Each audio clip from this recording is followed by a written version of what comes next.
राज दरबार में उसे बताएं नाथ। हे आर्य सुमंत, कहे नाथ।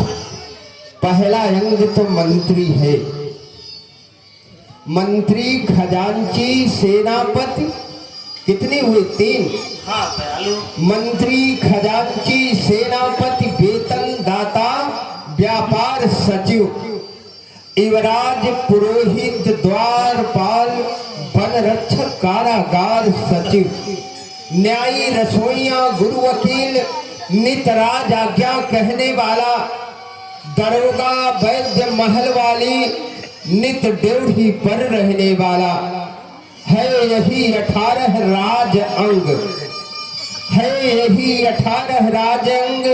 इन पर विचार रखे राजा और दे संपूर्ण भार प्रजा को, लेकिन संपूर्ण अधिकार रखे राजा। क्यों नहीं दयालु। समस्त भार अपने 18 अंगों पर दे दे, लेकिन राजा को किसी पर विश्वास नहीं करना चाहिए।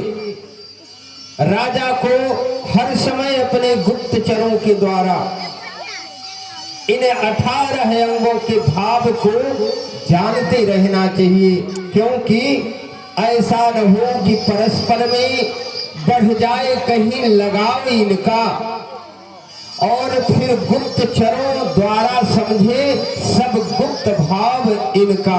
क्यों नहीं नाथ। हे महामंत्री सुमंत जी, नीतिज्ञ नरेश वही तो है जिसके सब अंग निरोगी हो। शासन में तभी कुशलता है जब कार्य कुशल सहयोगी हो। क्यों नहीं नाथ।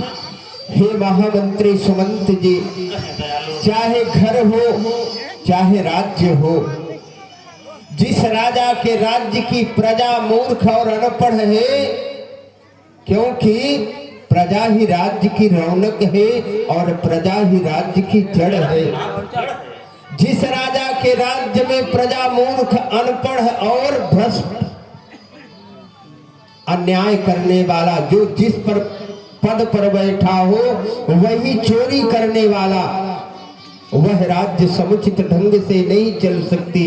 जैसे कि एक साधारण गृहस्थ आश्रम में अगर एक पिता के पास 4 पुत्र हैं और चारों पुत्र पिता के कहने पर, पिता के आदेश को ना माने, वह घर, वह गृहस्थ आश्रम समुचित ढंग से, अच्छे ढंग से नहीं चल सकता। नहीं चल पाएगा ना। और हे महामंत्री सुमंत जी, सबसे